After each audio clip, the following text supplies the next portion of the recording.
When we invest in ourselves, we all shine. Together, we are Black beyond measure.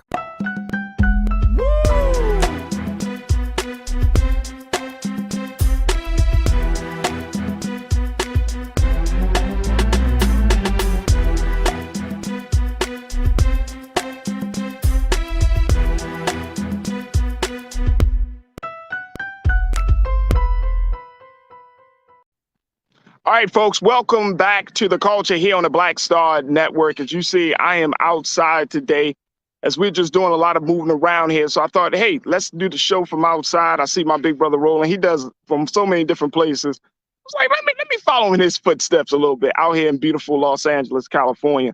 But folks, look, we are having a conversation. I wanted to discuss something else. Now I'm talking from national politics to something that's statewide that we're seeing now. We all know that this is the time of year where folks across the country are getting ready to go back to school. There's a lot of trepidation about what is going to happen in this year's school year, considering everything still with COVID, now with monkeypox. But more importantly, folks are getting prepared. School districts across the country are getting prepared to look at where we are in two areas. One is the national teacher shortage. We've had a conversation about that. But then the other part of it is school safety. And in light of all of the mass shootings that we've had across this country, and the one of the most hateful mass shootings, the one that we saw in Uvalde, Texas, just a few months ago, there is great concern about the safety and preservation of students in the schools. And so now the conversation about arming teachers has resurfaced, folks. And now it looks like one state is already moving forward. North Carolina, the sheriff down there in North Carolina is stocking schools with AR-15s. Folks, I'm not even making this up. AR-15s, the sheriff down in North Carolina, and I want to pull up I want to share with you what the sheriff had to say in this one county. But he has gone to 6 schools and dropped AR-15s right at the schools, placed them in a safe, and he has ensured both the staff, the teachers, the administrators, the community, and the media that folks are trained to know how to use the AR-15s that's located in their school. Let me share with you what the sheriff had to say. Check this out, Keenan. Let's post that one. Spurred by the elementary school shooting in Uvalde that left 19 children and 2 teachers dead in May, school officials in Madison County Sheriff Buddy Harwood have placed one of the semi-automatic rifles in each of the county's 6 schools. Each of the guns will be locked inside of a safe, according to the Sheriff Harwood. He said, quote, "Those officers were in that building for so long, and that suspect was able to infiltrate that building and injure and kill so many kids." He told the Asheville Citizen-Times, he said, "I just want to make sure my deputies are prepared in the event that happens." Wow. Wow.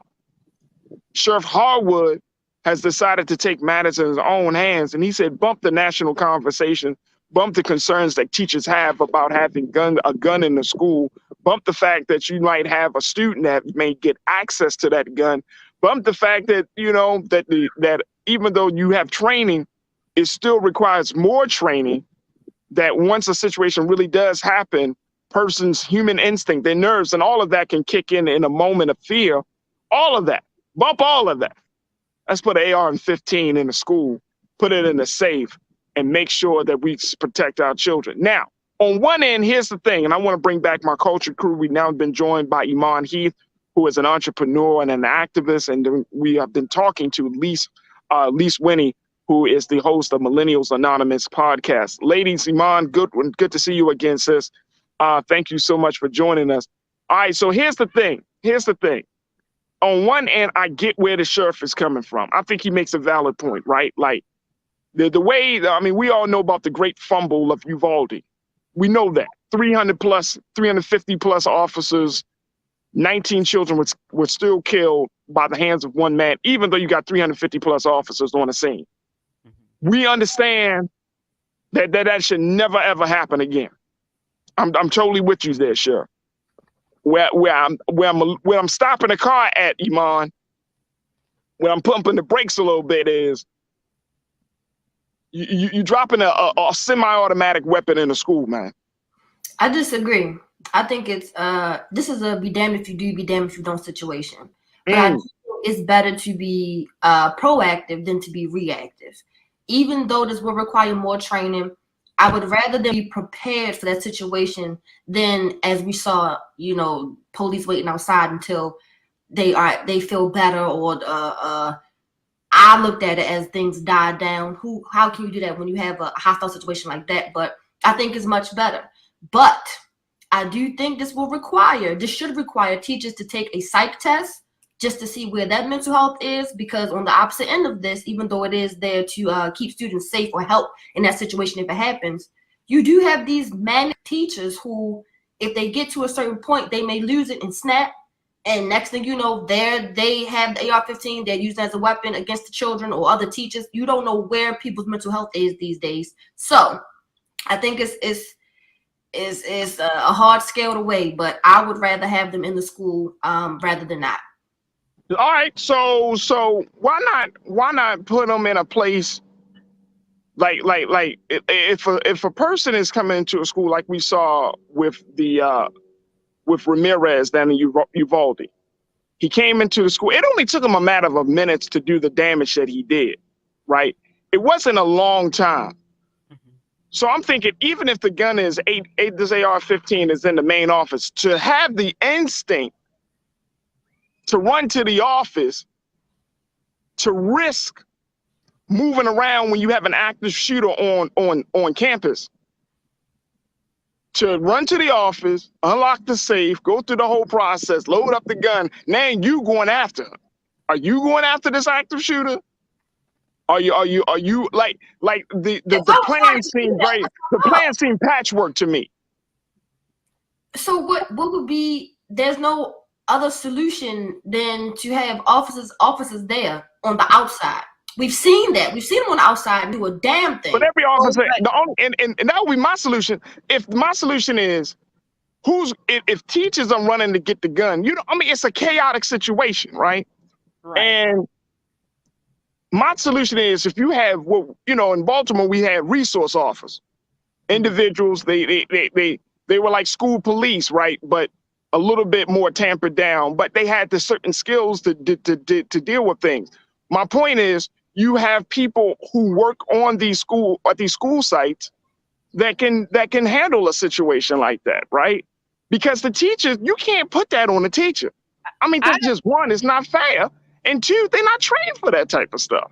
I agree. I think that teachers do too much. We have our teachers too much being social workers. Now they have to also be nutritionists to make sure that children who are nut free and all, like, we put way too much on our teachers. And honestly, I think even having the gun there, the issue with Uvalde wasn't the lack of firepower. It was the fact that you had officers on the scene who were too afraid to do their job. And then they had leadership who were not trained properly to get them there and do what they needed to do in an effective, strategic manner. That was the problem. So it's not the lack of weaponry. It's not the lack of officers. All of those things would not have helped Uvalde because they were all there. They had shields and they stayed there until they got the call from their superior to go in. It was a bad decision and a bad call. I will say with schools, what they need to do is, of course, make those schools more secure, because I think he got in through an unlocked door. But we also need to not say that a good guy with a gun is going to stop a bad guy with a gun, because that is just not true. Now we have more guns, more weapons in schools, and I don't know if I feel comfortable with that. I don't feel comfortable with that. I don't feel comfortable with that, to be honest with you. I mean, this is 6 schools, right? So this is a small county, right? So this is 6 schools, but it's just still the fact that you don't have the proper training for this. You don't have a situation where a teacher, I mean, it's to your point, Lisa, it's just too much. It's too much. And there was an op-ed that I read, saw that in the New York Times, where a teacher was saying that she did not want to, I mean, given COVID, given everything that we already dealing with, the last thing she wants to do is have a gun near the students and her workplace. Right. Like if, and I think to your point, Iman, you were saying, well, what else can be done? Well, teach go through the drill, go through the practice. If an active shooter comes on the school site, what do you do? Lock the door, get underneath the desk, don't say anything, stay quiet, listen to one person. Put those type of policies and procedures in place versus, hey, man, try to be a superhero, try to be a member of SWAT, try to be a member of some tactical team and arm yourself. And then what? I definitely agree it shouldn't be a responsibility on teachers. You're right. But the article said it would be for the resource officers to use. So I definitely agree. Teachers already have too much to do. You shouldn't add that to their plate, and then that's more training. They already don't get paid enough. I completely understand. But for resource officers, I think that would be a better or helpful tool just in case of those situations. I don't have children, so I can't put a personal attachment to it, but I would think if I did have them, I would much rather the officers on the inside have the right weapons to be able to defeat it. Like Lee said, a good guy is not going to always essentially stop the bad guy. You're absolutely right. However, I would much rather them be prepared to, just in case it happens, rather than, damn, I wish we would have let them have those AR-15s. Damn, I wish we would have let them have a Glock. No, let's be proactive rather than remorse after the situation happens. Or what? I wonder. Yeah, go ahead, Lisa. I agree with that. We need to be proactive. We have red flag laws. He shouldn't have ever had that gun in the first place.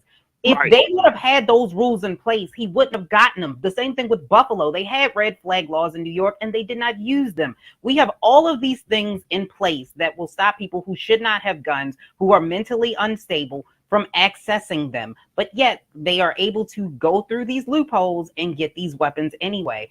I agree that if you have officers in the school, it will make you feel safer, or it could even lead to some levels of safety. But there's some issues that also go along with that, and having additional officers on the scene, especially in low-income African-American communities, which we have seen. So it doesn't always come out better. And then don't officers have rifles in their cars? Like, can we keep them? I thought they had handguns too. And you don't need an AR-15 in order to kill a subject. But go ahead, Iman, you on mute. Per usual.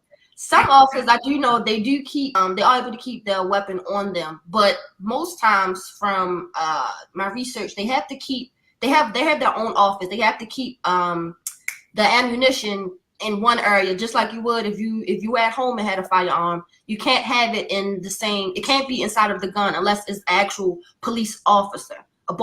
Here in Baltimore County, Baltimore City police officer. You can't have ammunition out of the gun. So it wouldn't make sense to me. Oh, it's active shooter. Let me run outside real quick, go to my car, get my rifle, then run back in and see what the situation at. To me, that just doesn't logically make sense. Now, when it comes to gun laws, and like we've said before, it's all about the money. I do not see the government in no type of way adding more stipulations to who can have a gun, and who can't. I just don't see it happening because of the money that guns bring in. It's not going to happen. I don't see it happening no time soon. It may not happen. It may not happen. And you know what? The way that these Republicans are thinking, shit. Hell, look. Let's not hold our breath for any common sense legislation to come down the pipe anytime soon around guns. I'm just not. Mm-hmm. If we waiting on them to do it, that's not going to happen. Well, that's not going to happen. Gun legislation passed or this year, but I think that what we need to do is have more open conversations about this, about how and the why, because more than just having people that can, have more weaponry. And I'm not saying that it's not the solution. My thing is that we got to this point, and there were people in a lot of these situations with these mass shooters that there were flags there where people were like, oh, I should have said something. Oh, yeah, he did say that. His nickname, the Uvalde shooter's nickname was school shooter. Like, this is not okay. That is his nickname at his job that he had at the fast food restaurant. If we know these things are going on. That's one hell of a flag, Lise. Lord have mercy. That's one hell of a flag. I didn't know that. Yes. Wow. They called a dude school shooter, and then you wonder why he lived up to his name. Wow. I don't understand. There were so many different flags that were there that we just ignored. Same thing in You know Buffalo. why, Elise, real quick. You know why? Because we don't tend to believe that people can be evil. How the DC We don't take sniper people. had- We don't take people on face value. Mhm. You know what I'm saying? If somebody, who was it, Dr. Maya Angelou? If somebody show you who they are, believe them. Isn't that the ones she want to attribute it to that? Like, you know what I'm saying? Like now in this day and time, we don't have the liberty. Mm-hmm. You don't have the space to just say, to allow people to talk the way they talk and do it the way they do and not think this person is a little off. Right. This person believes that. You know what I'm saying? Like, you know, all of it, because now everybody is quote unquote so authentic and so real. Okay, you so authentic and so real, you're a problem. If I'm calling you school shooter, right, because you are showing me tendencies, characteristics. You have some, you know, the things that you talk about, the way that you present yourself, how you engage with people. You know, I mean, we and I'm not saying that you can't think the best of people. I'm not saying that at all. But this is 2022. Mm-hmm. You know what I'm saying? And it's like, as much it is the actions of other people that has brought this type of misery and pain and trauma, it is our own denial about a situation. I think We just don't want to believe that the people are the way they are. We just like, man, no, he's a good kid. Like my wife worked in the mental health and educational space, and she said that whole he's a good kid is always attributed to young white men, but when it gets to us, you know, we get characterized a different way. But it is young white men that are shooting up the place, and this is nothing funny. This is actual fact. And so it's like we're living in a time where if you hear people talking about certain things, laughing about it, you talk about, hey man, there was a mass shooting. You're like, man, for real? What kind of gun did he have? Oh, for real? I would have used this. Whoa, that's a red flag. Yeah. They're not showing no empathy. I mean, it's just we are in a state of denial about who people are these days. I agree with that. I agree. And I think he was of Latin descent, though. Latin descent, right. And I'm just saying, right. And you don't have that many Latino mass shooters. That is true. You just don't have it. But see, goes to show you that it's not about color. It's not about race. It's about the thinking of a person. Right. The poisonous thinking of a person can get into that. It can affect any one of us. You know, we talked about the DC shooter, the DC sniper. He's a black man, mass shooter. Yeah, sniper on his t-shirt. He's a mass shooter. Unfortunately, he got my last name. Don't do well for me on that side, but he's a mass shooter. Yeah. But I think we have an issue just with gun culture in this country, period. And I think that we have way too many guns here. I don't know what the solution will be because America wants their guns. They're not going to let their guns go. And we have to live with the fact that we're just going to have guns here. But we do need to at least try to change the culture. I think that putting guns everywhere, it almost normalizes it. I'm not saying that, again, like that's not the solution to do that.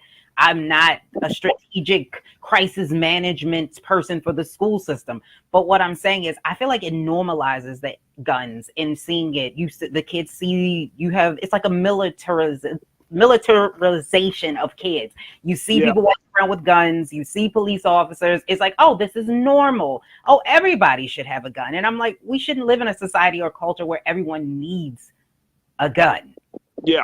That's absolutely right. Let me go to we get a couple of thoughts from our viewers as folks are checking in to talk about this. Royna, you checked in and said it doesn't matter how many guns you have if you're scared to fire the gun. Uvalde, anyone?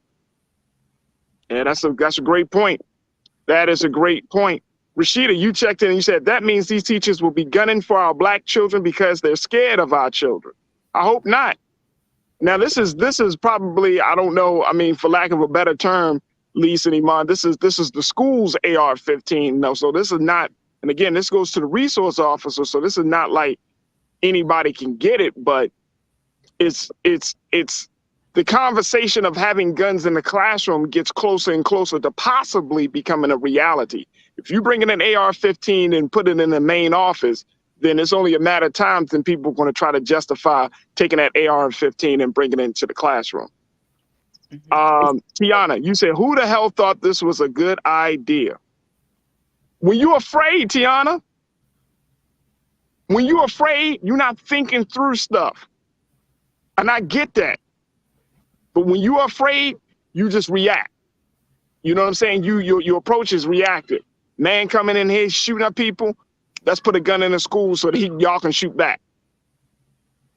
Instead of locking the doors, instead of having a check-in procedure, instead of having a resource officer on campus, you know what I'm saying? Instead of having a better police department, we just throw the gun in the school. Mike, thank you so much, Tiana, for checking in. Mike, you checked in and you said special weapons and tactics are there for a reason in law enforcement. If they can't solve the issue, why would a teacher? I don't know. I don't know, Iman. I don't know why a teacher would solve that issue. It's not going to a teacher yet again. It's going to a resource officer. But I'm just saying the conversation is getting closer to having teachers for teachers to be armed. It's getting a little closer. Yeah, it is. It is a possible conversation, but I don't agree that teachers should be held responsible because, again, like we've already said, they have too much on their plate already. Yeah, absolutely. Mike Brown, you checked in. You said, how about metal detectors in every entrance of all schools and only 2 entrances open available during school hours with 2 officers on duty at every school in America? Going to a Baltimore City school, high school, there were metal detectors. There were locked doors. There was still a way to get out and get in. If you wanted to go walk to Burger King on your lunch break or walk to the plaza on your lunch, you could do that. So they have that in place. What's next? They've done that. What's next? We had officers in the front of the school with the wands checking you as well after you already walked past the metal detectors. Now what? I got a problem with metal detectors. Oh, you do? So hold on, Farajii. So then you have a problem with putting guns in the school. You got a problem with metal detectors. No, here's the thing. Here's why I'm saying it. Here's the thing. I know you. Wait a minute. Hold on, yo. The only reason I have a problem. The only reason I have a problem is because I'm saying that's why I say we got to have a conversation. So look, we're tossing out ideas here. The only reason I think I have a problem with that is because I don't want to create an environment where my son or my daughter feels like they're going into a jail and not to school, right? Like there is something about when you quote unquote prepare yourself for the worst to happen and how that creates an energy for the worst to happen. I can agree. Going. You know what I'm saying? So I don't know. So I'm gonna say. Let me just say this with this remark. Like I don't know how do you balance the two. Like I say, maybe you get more resource officers, and resource officers are fine.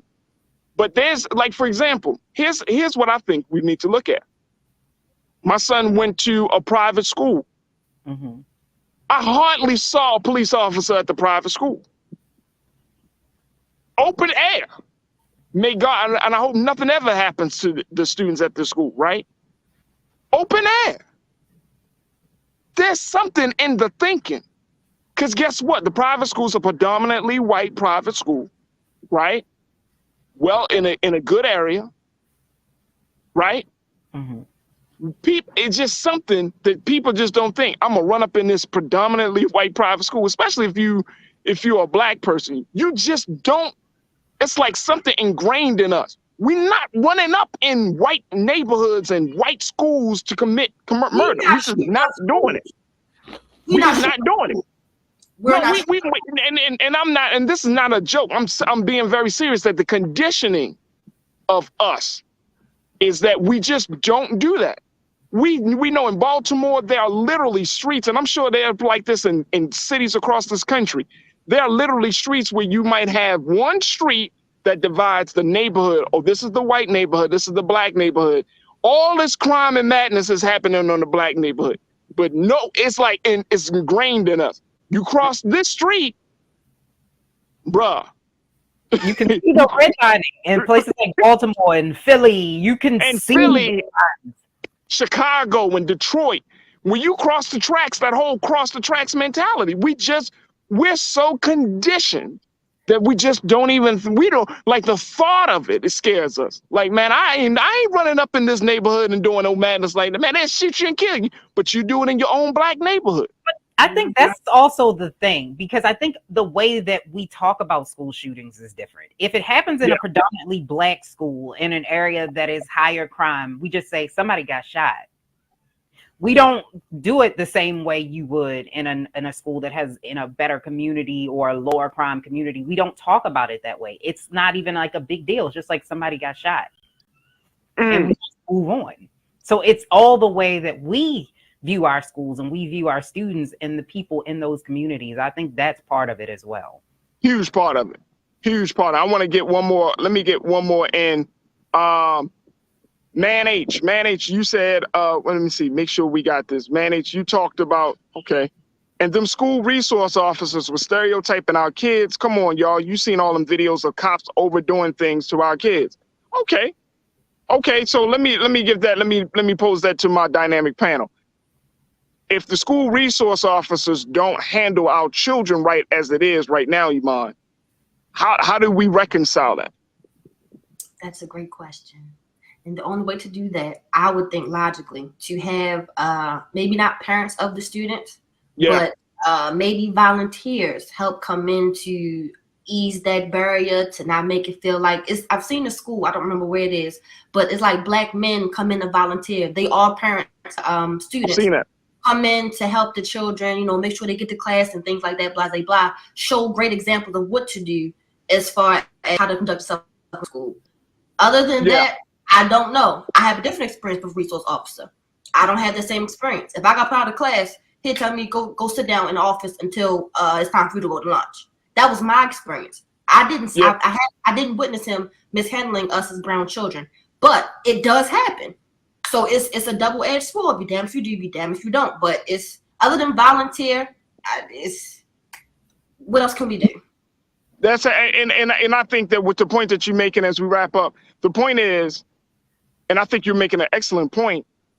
If black men, this is where the community has to step in, right, Lise? Like if black men, black women say, all right, I'm gonna go up to the school and check and trust and believe. Let's not act like we don't know which schools have had a history of issues, right? Like a history of shootings, fights, whatever, you know, just a history of issues. Black men, we should, in our respective cities, I've seen this happen in Baltimore, I've seen this happen in other places. Black men say, you know what? We're gonna go up to the school and show a sign of strength. We're gonna change the energy up at that school, right? Black women coming up in there and do something. Like, let's not all put it on the resource officer, because a joker will think twice. A joker will think twice. You know what I'm saying? You have enough black men up there. No man, I don't care how big and bad. He ain't running up in the school now. What you doing? Hey, what you doing? We gotta see the power of our own self. Say it again, Lee. I mean, Iman. We gotta take responsibility. We do. We gotta take it into our own hands at this point. Absolutely, absolutely.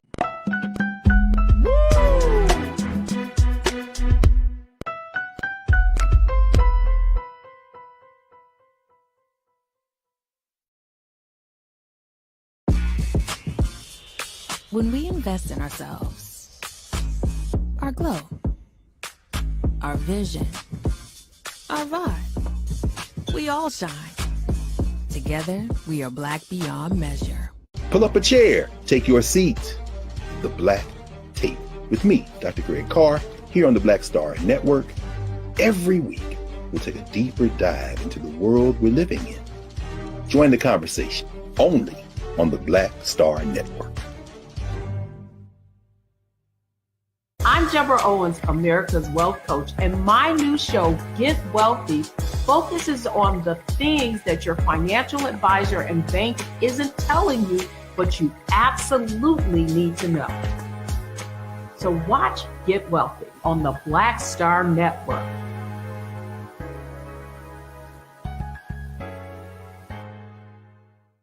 Hi, I'm Dr. Jackie Hood Martin, and I have a question for you. Ever feel as if your life is teetering and the weight and pressure of the world is consistently on your shoulders? Well, let me tell you, living a balanced life isn't easy. Join me each Tuesday on Black Star Network for A Balanced Life with Dr. Jackie.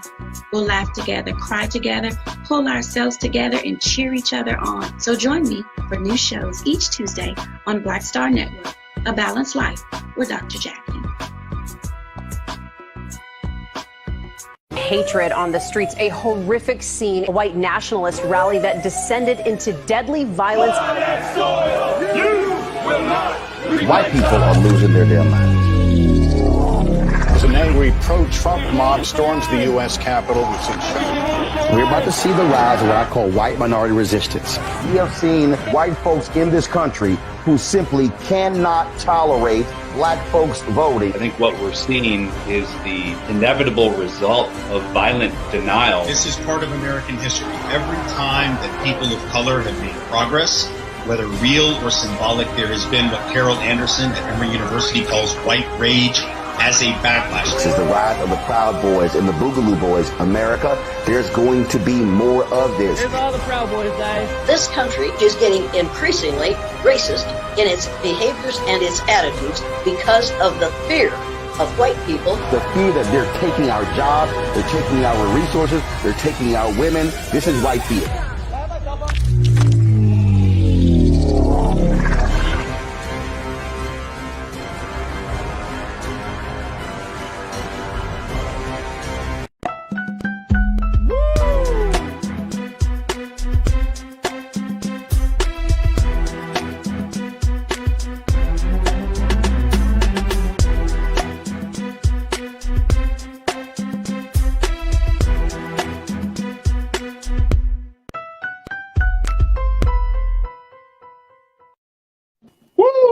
All right, y'all. Welcome back to the second hour of the culture. Had to take me a quick break on that one, man. I know. We're gonna get through it though. I got a few issues few causes that I stand for, and one of them is that issue. So I had to we really got to talk about that. I mean, we'll talk about it again later, but I mean,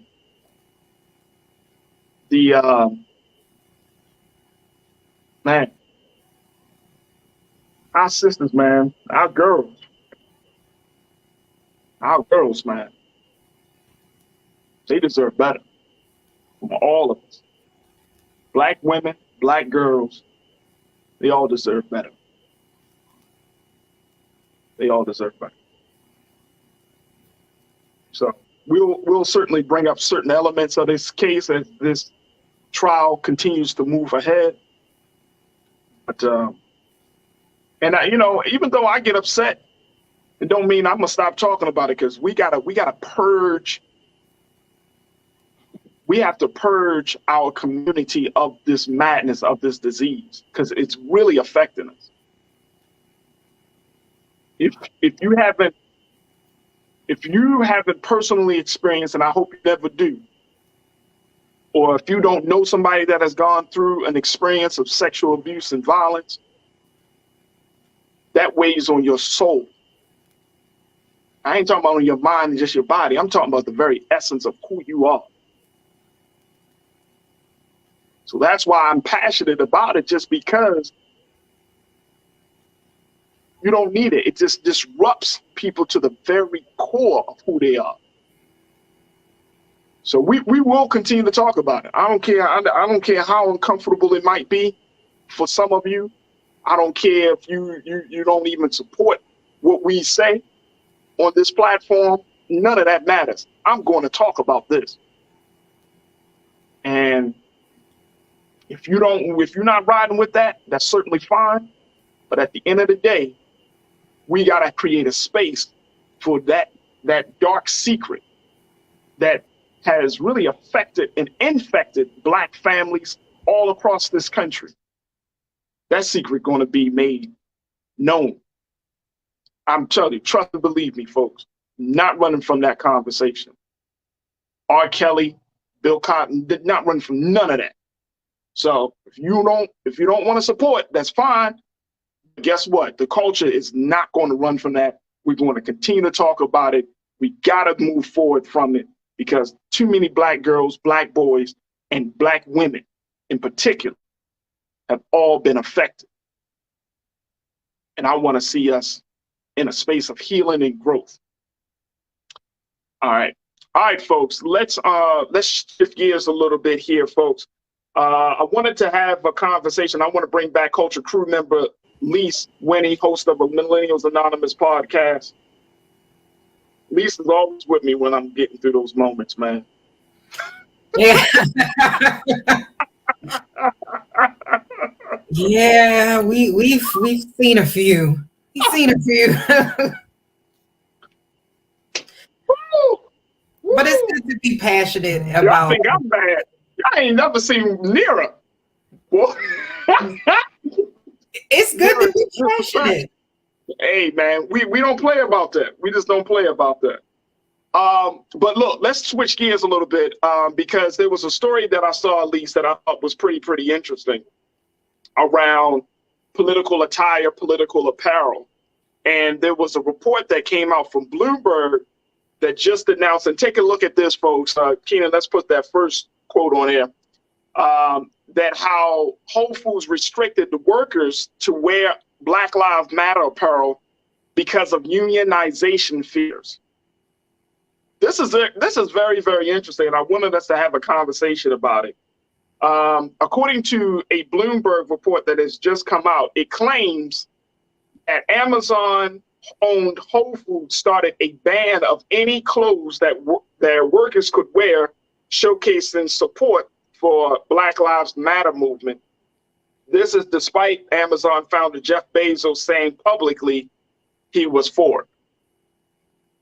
This is very interesting. Now, this report here looked at what happened in the summer of 2020, where Whole Foods, they instituted a ban on its workers wearing BLM apparel after workers started wearing masks and shirts. Now, a group of employees then sued the company, citing the company had previously allowed workers to wear pride flags to show support for their LGBTQ plus co-workers, and their enforcement was selective. Wow.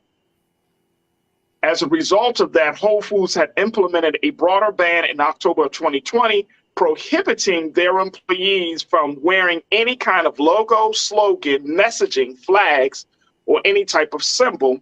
Some believe this was because of customers' objections, but the report from Bloomberg alleges an internal email Whole Foods felt, based on an internal email, that Whole Foods felt that the slogan paved the way for more unionization. Wow. So my question is, looking at this, and I want to pose this to our watchers and to you, Elise, that should companies allow workers to wear political apparel? That's the first part. And then the second part, I think, is political consciousness bad for corporate America? I think to answer your first question, it depends. So I think it depends on where you are and what you do, because it also goes both ways. So if you wear a Black Lives Matter pin, you can also wear a MAGA pin. And if you see that your nurse or your doctor or your dentist is wearing a MAGA pin, Make America Great Again pin, it might a Beluga Boys pin, it's gonna give you pause. So I think it depends on what it is and what it is that you actually do. For, because you wouldn't necessarily want a judge to wear a pin. You wouldn't, want a police officer to wear a pin, like those types of things. Or maybe you do, because that might help you out in a traffic stop. But I think that it just really depends upon what it is that you actually do. For the next question that you ask, I think that, yes, companies and organizations should be more conscious about what they're putting out in the world. They are dictating laws now. They're dictating what we are able to do, and we work for them, so they manage how much money we have. They should be more conscious about what they're putting out in the world. They should be more conscious about who they are supporting politically.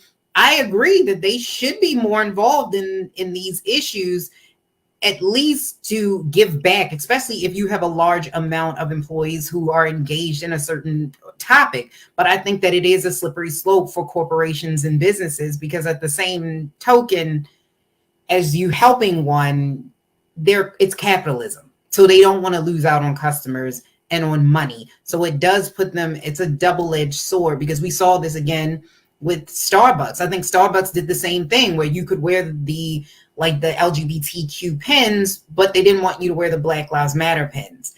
So for whatever reason, the Black Lives Matter scares people, which I'm not really sure why that is, because the LGBTQ, it shouldn't be like political, it shouldn't be controversial, but it can be. So I think that it does show that we have a big issue with race in this country, or at least making sure that things are equitable.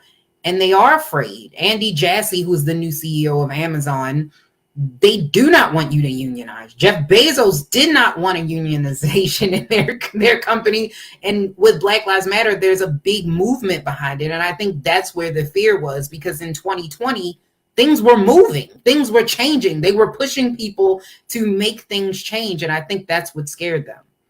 See, this is why I think why the workplace is suffering right now. There are so many conversations about, the politics, the culture of workplaces, right? Because workplaces just want you to completely negate yourself at the expense of their bottom line. They want you to, you come in there and you're just a widget. You know what I mean? You just come in there and you're just another clog on the wheel. And if you want, and I'm saying this to big and small companies, if you want people to work for you, you got to give them space to be who they are, right? Now, of course, there has to be some guidelines and some boundaries on that. But and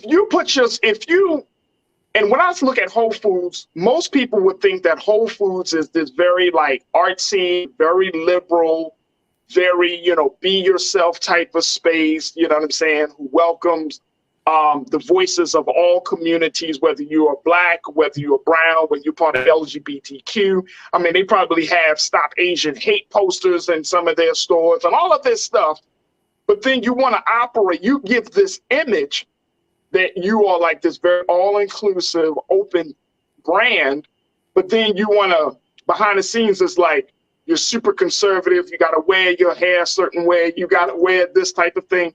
And I think that's why so many people are walking away, because we're tired of negating ourselves in the workplace. Now, I get it. Politics and religion, everybody say, those two things don't have any places in the workspace. Mm-hmm. That's fine. Most people aren't even religious anymore, to be honest with you. So that may have to change. And political, how can the CEO of any company say that they don't want their employees to be political, but your ass might be saying something political? You might stand with Donald Trump. You might stand with Joe Biden. You might put the stock into this cause, or you might not. You might invest in that cause. But it's confusing for one, and then more importantly, it disempowers people for wanting to be themselves. And I think that's the big thing about this conversation that I think, right? Like back in 2020, everybody was talking about Black Lives Matter. Everybody was some people were like, all lives matter, right? But what was the people really look at it, even with Kaepernick, it's like, it's talking about fairness. It's talking about police brutality. Why is that such a fear? That you want to talk about fairness, you want to talk about treating people equitably. Oh, I know why. Because your company ain't doing it. Yeah. So therefore, you don't want people to have that conscience. Like now, they start looking at the police department, then they be like, wait a minute, hold up, it's a company I'm working for. Where's the justice? so-and-so been working here for 10 years and they ain't get a raise, but this person just came through the door and they already got 2 promotions. That's not fair. Mm-hmm. So now you want people, and this is the thing, y'all can push back on it if you want to, share your thought. But I think that's part of the reason. Like, you don't want to get into a space where workers are starting to question the policies of companies. And as a result of that, you know what I mean? Now unionization talks start to happen. It's absolutely that's absolutely the reason, because in 2020, like, this is a grassroots. The LGBTQ has been going on since the 70s and the 80s. So this is a long going, movement or cause. Whereas for Black Lives Matter, it really picked up steam, in 2020. And so they were seeing people that were really unionizing together, and they were mobilizing in order to make things fair and equitable. And you mentioned that Whole Foods seems like this very liberal, very, no shoes, flower store. But at the same time, you also have to realize, when you look at where Whole Foods is, it's in affluent white neighborhoods. This is not something that they want to see. They don't want to see that. You do have to take into account that those are their customers. They're not playing into a base that are people of color. They're not playing into a base of marginalized communities and people, mostly affluent neighborhoods that can afford to pay $15 for an orange. Those are the people that they are talking to, and they don't want to see that. And when you look at being able to unionize together, employees, they have the right to unionize, and it's protected by law. But it's a democratic process that requires that employees have the right to vote and do that. You see that Amazon has shut that down time and time and time again. And I don't know if Whole Foods was always like this, or if it changed once it actually got eaten up or merged or acquired into Amazon. That's another thing that you have to look at as well. Yeah. Is there a concern that you think that people should have, Lise, that as much as we're in a space where how we work is constantly being redefined, that there are going to be even more restrictions on people? And the reason I'm asking that, I read a little piece just before we started the show today. Jamie Dimon, the CEO of JP Morgan, and he had a client call last week, and he was talking about remote work. Mm-hmm. And he was saying that remote work slows down people. It 2 things: that it makes decision making even harder, and it causes people to be less honest about their work. Now, with JP Morgan, for example, their thinking is they do, like, I think 40% of their workforce can do remote work, but they're asking for 60% of their workforce to come back into the office. And we're seeing more and more companies kind of really taking a very hard stance on remote work, like Elon Musk. He said, no, you need to do your time in the office and all of these things. So my point is, when we're seeing this cultural shift of working, mm-hmm. being challenged and changing, but we're starting to see even more of some of the bigger companies putting even more restrictions. How do you think that's going to pan out for the worker? I think that we're in a gig economy, and unfortunately, I think a lot of people felt in the Great Resignation, which was, vocally put into wax by the great Beyonce with "Break My Soul." But I don't think that people realize how much the employers still impact what you do. I think a lot of people thought leaving their jobs and being free and being, a contractor was going to make them better off, and it didn't. And so I think that in the future, employees and employers have to communicate with one another in a way that works for both of them. And honestly, I don't know where they got that from, because there's been multiple studies that have shown that working from home or remote work actually increases productivity. People actually work more when they're at home. Well, so I've seen that. I've heard that too. You're right. You're absolutely right.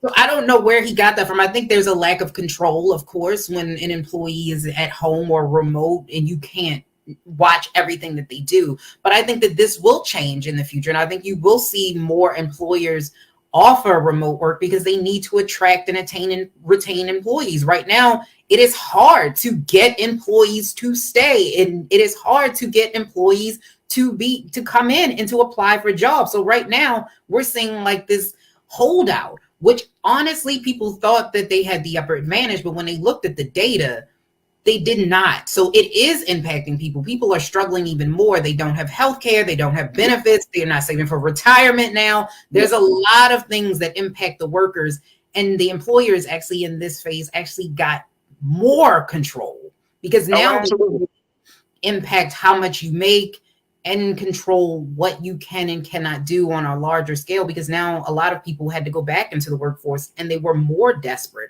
So I honestly hope that we will see more of the remote work. I think we will, because it's just cheaper. The overhead cost. No doubt.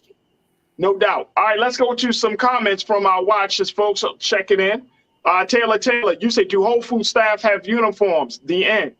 I don't think they do. They have aprons. They have the apron, but I don't think they have like a whole like shirt and pants. I've seen them wear a t-shirt with the apron and some jeans on. Yeah, I think they just. I don't think they have like a uniform shirt though. I don't know. I know they have aprons though. Yeah, I definitely saw that. I did. Yeah, definitely the apron. Janine, you checked in and said, look, politics and religion don't belong in a workplace. Do your job and keep it pushing. I mean, I get it. But self-expression, like how you not going to say politics, and I'm not saying you got to go into deep, but if somebody wears a button and that offends somebody because you wear a button, oh my gosh, I'm so offended. Bruh, as soon as you walk out the door, you're going to be just completely appalled. Like wearing a button, wearing a shirt that says something should not be so offensive. Like, oh my God, can you not confront me with that messaging? I mean, I just can't take it. Like, you are some weak people. Okay. That doesn't, like, I just don't get that. I don't get that. Mm-hmm. So yeah, I mean, but again, my thinking is, how much more do you want workers to shave off of themselves and who they are? You know what I mean? And I think that's the part about it. Yes, politics and religion can get into a very slippery slope.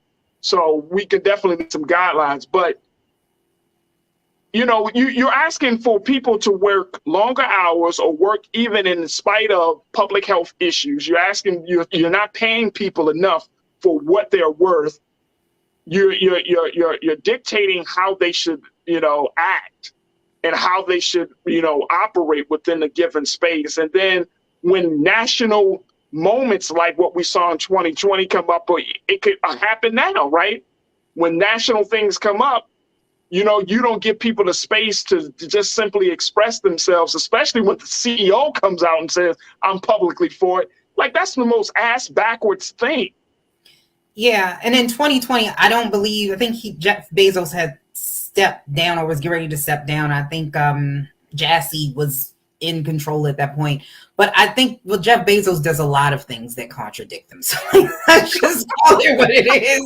He's for the environment, but yeah, he takes down a bridge to get his boat through. Like, nothing he says really makes a ton of sense. So I'm not gonna, you know, say that, but I think that she does have a point. I think that when it comes to businesses, we are in a capitalistic society. They do not want to offend their customers and their clientele. And so they don't want you to wear anything, and anything can become political. Like if you have Save the Trees on your, like, let's say you have a Save the Trees button, somebody could look at that as political. Like, oh, they're for the Green New Deal. I don't like that. Anything can become political. And unfortunately, I think the only benefit is to not, she's kind of right, like to have that straight to the point. But that's not, so don't put yourself, don't, you know, position your brand, your company, don't make it seem like that. Like, tell people the truth. Like, if you come here, we want you to whitewash yourself. I mean, tell people that, man. Like, don't try to position, you know, put your imaging out there like, yeah, here at this company, we stand with all people. And then the moment an employee stands with somebody, you're like, no, we didn't say those people. I mean, but I this is just what companies do. We in capitalism. You've seen like Oscar Mayer has an all natural organic hot dog. What the hell is that? Like, you can brand yourself as whatever it is that you want it to be. If you want to be healthy, a healthy hot dog, you can do that. Like companies. What's wrong with the healthy hot dogs, Lise? Nothing's wrong with a healthy hot dog. A healthy hot dog, really? Really? Oh, so hot dogs have to be unhealthy? Okay, Lise. Okay. Really, you know what I mean? Like, it doesn't make any sense at all. And so I think that in some ways that's true. Like, you do need that division between it, and we need to read our contracts, because sometimes they're telling you can't do this when it doesn't actually say that. So we do need to know what's in it. We don't read it, we just sign it. And sometimes it's like, that's not a part of my job. When you signed a contract and you're like, oh, but it is. So that's another part of it. And I think that's why we do need unions, and we do need to unionize because of things like this, where the union can come in and say, hey, well, they can wear these pins, and here's why. Right. Okay. Mike, you checked in and said, look, complete violation of the Civil Rights Act of 1964. BLM shirts aren't political. They are humanitarian. That has been politicized by the far right, Farajii. They could have. I mean, look, again, BLM is one of those conversations. I think it's an organization and a conversation that just brings up a lot of different viewpoints, right? So, and like, if you just like, if you say all lives matter, it might not be as controversial. It could be. No, it is. Just say all lives matter anywhere it is. I guarantee you. Parents just pop up out the trees. I'm not saying I agree with it. I disagree. I'm just saying, like, you know, I think companies need to figure out like the best way to navigate through these very highly charged political, you know, times that we're in right now. I think companies need to also figure out, okay, how do I empower my employees so that way they don't feel like that when they're coming to work, and I know some people say, well, when you come to work, you're supposed to just do your job. But if you think about the amount of time that we spend at our jobs, and there are a number of there's a bunch of data around this, we spend more time at our job than we do at home. Mm-hmm. So if you are denying who you are for the majority of your day, 5-6 days a week,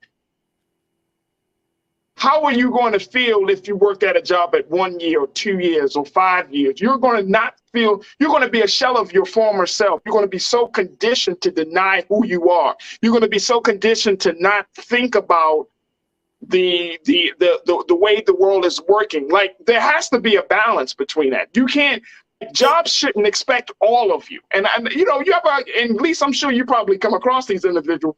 They take their jobs so seriously. You know, they ask you to do something, and you're like, okay, I'll take it. You need to take it right now. And they're like all in for the job. And then I look back at these people and I'm thinking to myself, like, damn, you ain't got a life. Right. Like, when I go home, I got a whole family. I'm not thinking about the job. Yeah. Yeah. I've met I don't wake up. I don't go to sleep thinking about the job. Like, when I leave this place, I'm gone. Like, right. Right. And I agree with that. They all in on the job. And I don't think that's not healthy, nor is that realistic to expect everybody that comes through the door to be all in, working 60, 70 hours a week, you know, always available, 24 hours a day. Man, please. Yeah. In 2022? Nah, dog. I think there should be a balance, but I think that balance is still going to upset people, because then Black Lives Matter, then you have to include the All Lives Matter people and the Dog Lives Matter people. Like, everybody's going to have something like it, and then people are going to be offended either way. I feel like it's a damned if you do, damned if you don't. And to go back to Mike's point, I don't think that it's in violation of the 1964 Civil Rights Act unless they're only targeting Black people specifically, and they're making them take, because most of them people be white to be wearing them. It's amazing now that a lot of the times, like, they co-opted the movement. Most people be white, but I think that they might be going down the slippery slope of violating the National Labor Relations Act, Section 7 and 8. But I don't think it's the Civil Rights Act. Oh, yeah, that might be true. There we go. Rashida, you checked in. Good to hear from you, Rashida. You say these companies are quick to support the LGBTQ plus community, but not the Black community, who spends more money in these stores than any culture combined. And that's the other thing. That is the other thing, right? And that was one of the points of the lawsuits against Whole Foods. You can't be selective about who you say we can show our support for. Janine, thank you so much, Rashida, for that one. Janine, you say ethical stances don't have anything to do with politics. Either you are treating people fairly or you are not in regards to a company. Exactly. But the moment you start to think about, and I'm going back to this point, Janine, the moment you start to think about whether somebody else is treating people fairly, you're going to start to think about your own situation. Like, wow, I'm part of this company. Am I being treated fairly? And that's the fear. And that's what, and if you know, I don't know Jeff Bezos, but I know that those type of, because of his view on unionizing and some of the things I've heard him say, he just wants you to, I'm not going to paint a broad stroke with him of him being like this miserly tyrant of a boss, but not allowing your employees to express themselves, to organize, to create, because unions really help to create a better working environment, right? If you look at it, it's not always about taking down a man. It's about, I'm working for your company. I want to work under the best circumstances. I want to work with the best wages. What's wrong with that? Why is that seem to be a threat instead of an opportunity to be better? Right. I don't know. Right. I don't know. Let me see here. Nisa, you said Whole Foods is part of a major corporation, not a local farmers market co-op. So I expect nothing less. They are enforcing their worldview. And if we want to express ours, it's simple. Don't work for them. Bing bong. True. That's very and people say, well, if you sign the agreement, if you sign your company contract, we're talking about hourly work here, folks. We're not talking about salary work. We're talking about people who are on the store floors. We're talking about hourly workers. You're expecting, again, don't expect people to give up all of themselves, all of their time, all of their insight, all of their talents for hourly work.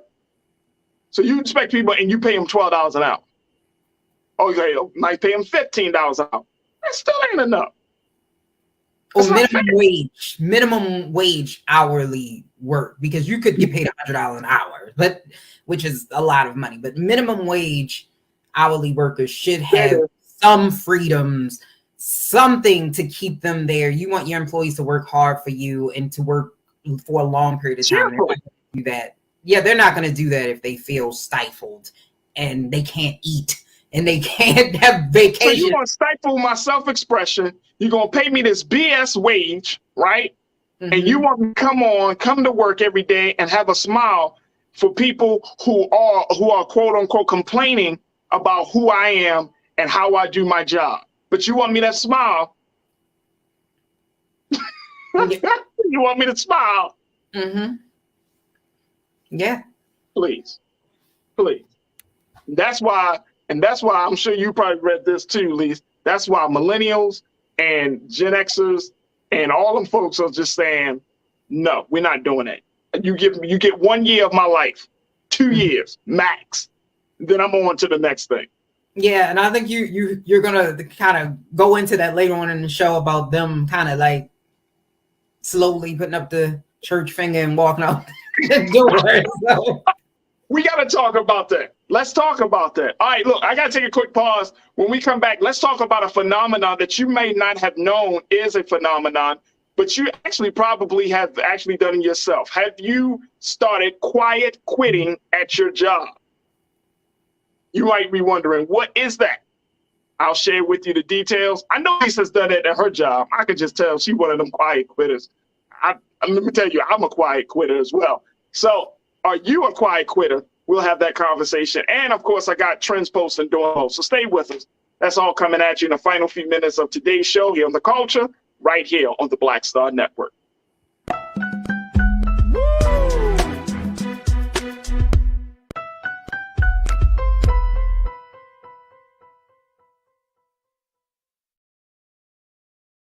I'm Deborah Owens, America's Wealth Coach, and my new show, Get Wealthy, focuses on the things that your financial advisor and bank isn't telling you, but you absolutely need to know. So watch Get Wealthy on the Black Star Network.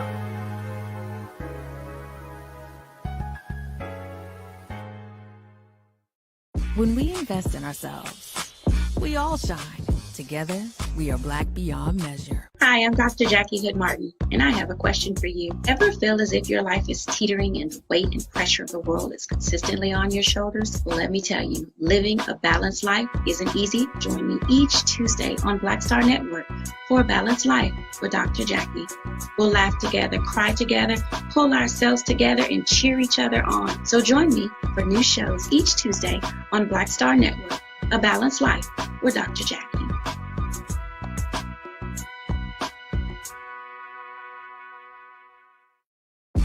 When we invest in ourselves, we're investing in what's next for all of us. Growing, creating, making moves that move us all forward. Together, we are Black beyond measure. Hatred on the streets, a horrific scene, a white nationalist rally that descended into deadly violence. White people are losing their damn minds. As an angry pro-Trump mob storms the U.S. Capitol, we're about to see the rise of what I call white minority resistance. We have seen white folks in this country who simply cannot tolerate black folks voting. I think what we're seeing is the inevitable result of violent denial. This is part of American history. Every time that people of color have made progress, whether real or symbolic, there has been what Carol Anderson at Emory University calls white rage as a backlash. This is the rise of the Proud Boys and the Boogaloo Boys. America, there's going to be more of this. Here's all the Proud Boys, guys. This country is getting increasingly racist in its behaviors and its attitudes because of the fear of white people. The fear that they're taking our jobs, they're taking our resources, they're taking our women. This is white fear.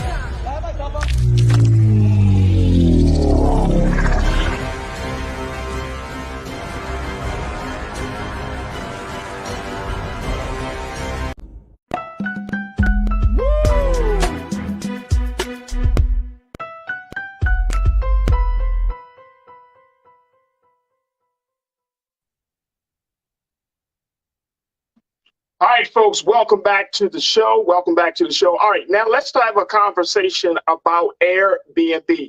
If you're like me, as you're traveling and you're moving around, you know, sometimes the hotel decision, making a decision to be at a hotel, could now consider what Nurse Alice Benjamin shared with us about cleanliness. Man, it's going to have us thinking twice about hotel stays. But if you have been like me, you know, you find that sometimes hotels can be pretty costly. I mean, really, really costly, to be honest. And now a lot of people have decided to use Airbnb, which are pretty much more like apartments and homes to accommodate their needs. Folks have found that Airbnbs are more amenable to families. You know, they bring you a certain level of comfort when you're traveling. You have more amenities at your disposal. Well, what about when now it seems to be a trend where Airbnb superhosts and hosts are selling us wolf tickets, meaning that they describe this place as being fantastic. They describe this place as being this and having that, and you will be close to this, and all of those things are happening, only for you to find that once you get there, guess what, folks? It is not like what they describe. Here's the situation.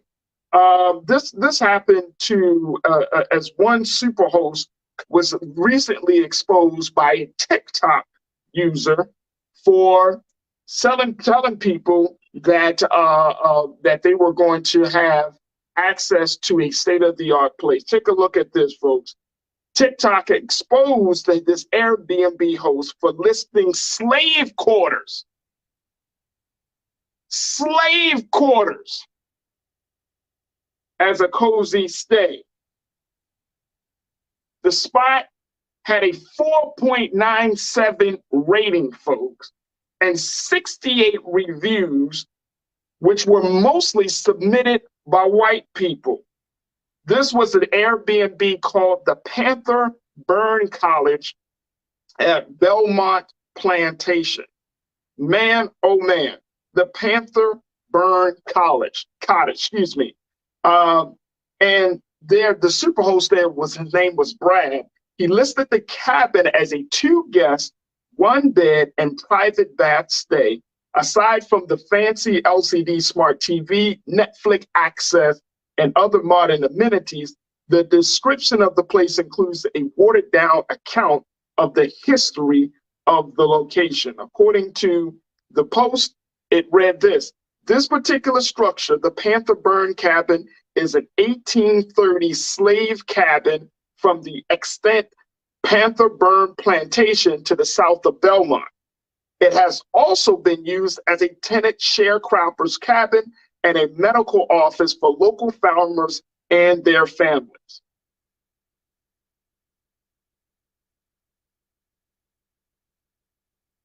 Wait a minute. So we're using slave quarters now as Airbnbs? You mean to tell me that in 2022, the race question, the race conversation has become so crazy that the places where our people were enslaved are now being used as an Airbnb location with Netflix access? I want to bring in my brother Shinedu Wakofor, who is a diversity inclusion specialist and equity specialist, to talk to us about what is really happening and more importantly, the impact on race, the conversation of race as it relates to this issue. Brother Shinedu, I appreciate you being with us this afternoon. Thank you for having me. You're welcome. Brother Shinedu, what the hell is going on? I just think this is just another example of America's insatiable lust to capitalize off of trauma. You would not see an Airbnb opening up in Auschwitz or any other place that holds a sacred space in the lives of people. I think this is one of those things that make me think about when African Americans say, can we address the impacts of slavery? This is not what we're talking about. And there seems to be some obsession, some zeal, some urge, some lust for tampering with sacred grounds, places that should not even be stepped upon, which reminds me that America maybe hasn't learned her lesson from, you see America apologizing to, we see that Pope Francis was recently in, I think, Alberta, Canada, where he apologized to Indigenous people for not only the atrocities that the Catholic Church has accorded to them, but about sacred grounds that were taken. And America makes that same statement as well when it comes to native land. But then you see something like this and ask yourself, is it just lip service? This is very disturbing, and I think it's very telling in many things that we see in modern day America. Yeah, I mean, it's disturbing and telling, and one of the big things that that I'm concerned with is that now that the history, the pain, the trauma of a people continues to be, like you say, to be capitalized, it continues to be washed over. It continues to be, fodder for amusement. And this is the thing. In this country, we have been having these conversations about critical race theory, right, Shinedu? And so many people have been like, oh man, we need to have this stuff in schools. But I'm starting to become more and more convinced, and I don't know about anyone else, but I'm starting to become more and more convinced America doesn't care about history. It doesn't care about what the experiences of a people really are or have been. It doesn't care about that stuff. And I don't know, it's not just, and I mean, we can act as if there is a real sacred space or there is an acknowledgement of people's history. But when you start to see something of this magnitude happening, you ask yourself, like, you know, is it a moot point for us to even have a conversation about, you know, including history? Because it's not just about teaching it.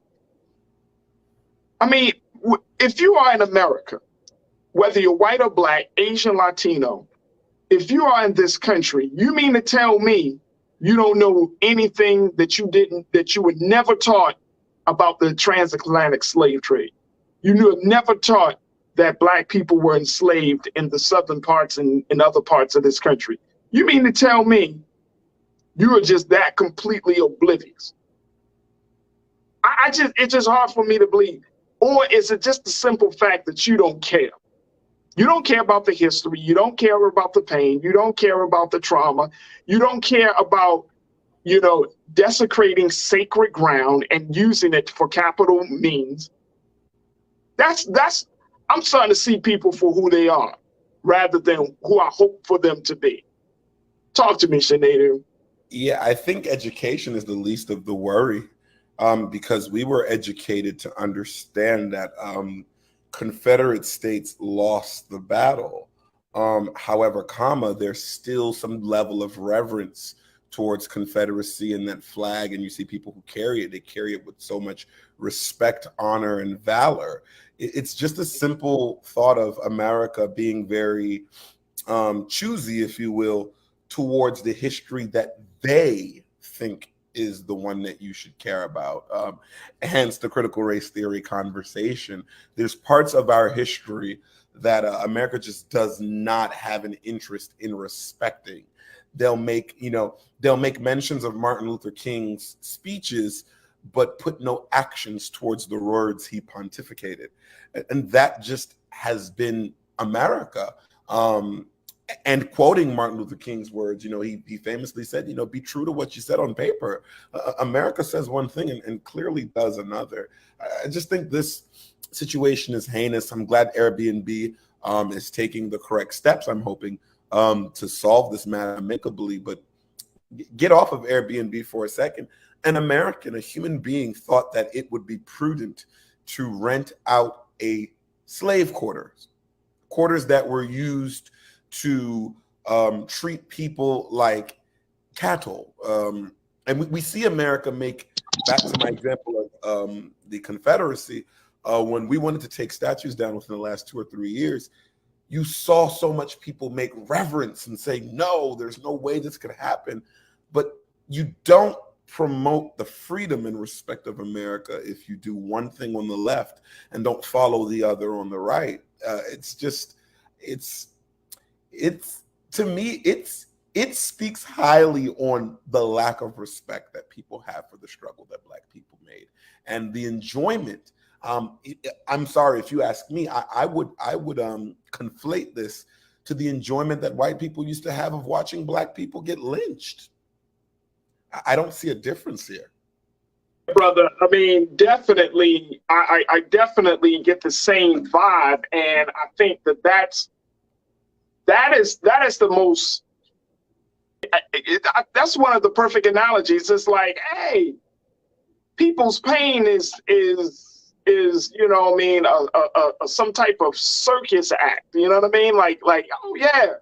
I mean, when you look at what's actually being said about this Airbnb and some of the reviews that came in, I mean, and I can't tell, Brother Sinead, whether these are real reviews or they, you know, or not. But some of the reviews from white people say, oh, this was memorable. Highly recommend watching the sunset. One review said, another review said, enjoyed everything about our stay, the cottage, the history, the tour, breakfast, all of it was great. And then another review called it a delightful place to step into history. Now, and see, when you're talking about making mockery of a people's pain, one of the most traumatic events in American history. But then you want us to believe that you want us to believe that you're trying to move forward, that you really care. That message get lost in the laughing and the mockery that you make of our experience. That gets lost because guess what? You've shown that you don't care. And the silliness here, to add to that, Brother Sinedu, the silliness is that some Black folks will still try to defend some of this thinking. And I always tell people, like, yeah, white supremacy is such a poisonous philosophy and ideology that it can turn people into almost like beasts. You know what I'm saying? It just makes people other than themselves and exhibit savage thinking and savage behavior, that you gloat in the hurt and the pain of another person or another people, that you think it's funny that we went through that experience. But then you get all up in your feelings when you hear Black people talk hard about white people. So I just don't understand it. It's hard for me to reconcile, bro. You know what I mean? It's hard for me to, and it's hard for, you know, as a student of history, it's hard for me to be like, well, they just don't know no better. No. I truly believe, and you please, Brother Sinedu, you know, you can definitely check me. In 2022, if you are still exhibiting this level of ignorance about history, it's not because you've never been taught. It's because you choose to be in that space. It's not that you haven't had a chance to learn. You choose to be in that space. That's what I'm getting, bro. That's what I'm getting. Yeah, I've always had this strange concern about, you know, some of these things, and I would be hard pressed, since, you know, the reviews spoke highly on a historical significance. I'd be highly pressed to know how many of these people have came to the Blacks in Wax Museum here in Baltimore, or the Museum of African American History designed by David Ajayi in DC, and how many of them would want to sleep there? Because it's one thing to go to a house and say, oh yeah, it's for historical significance. I don't think in those houses, I could be corrected, that they have the graphic explanation of really what took place. But I think I fancy this around how people like to go to a haunted place, or a place that has some type of paranormal activity. It's a thrill. And that is very dangerous when you get thrilled by the trauma of other people. And I brought up museums because, again, I want to see who wants to go. If you haven't been, I want to see who wants to go to the basement of the Blacks in Wax Museum and sleep there, of any race.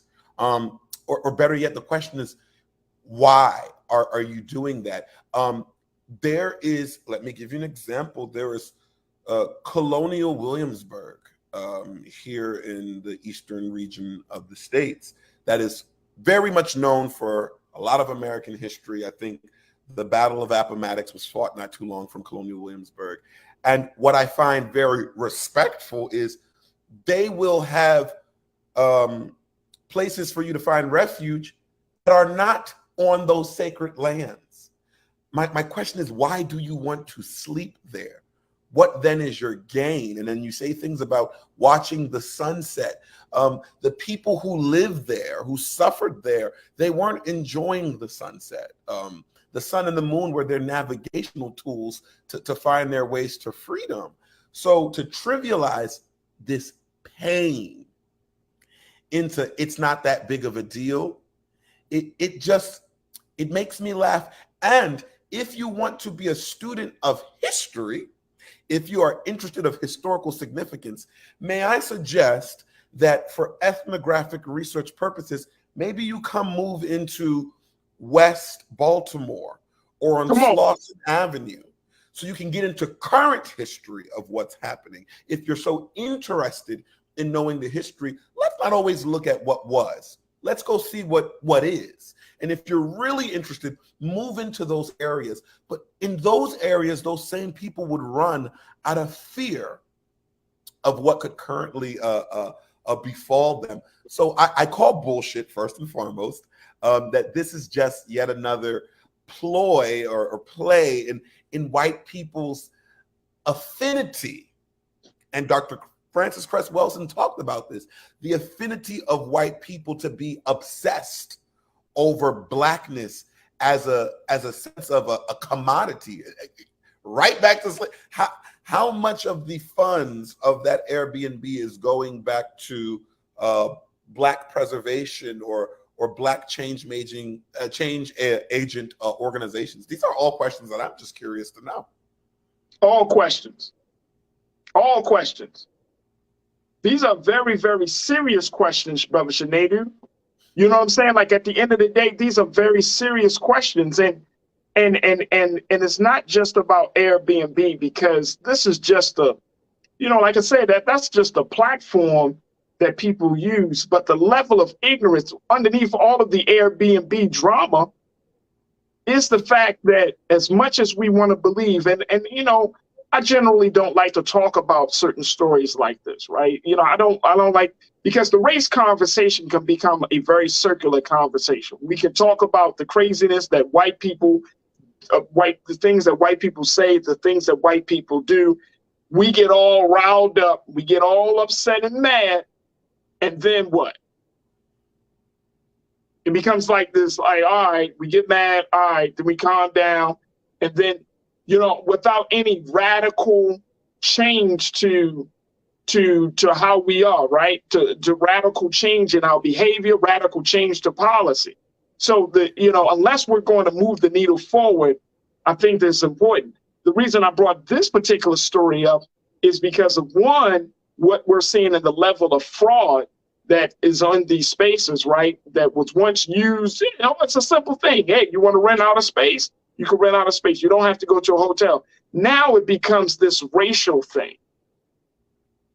And now we have to have a conversation about the sensitivity of Airbnb hosts of certain places. Now we got to have a conversation about which spaces are off limits to rent.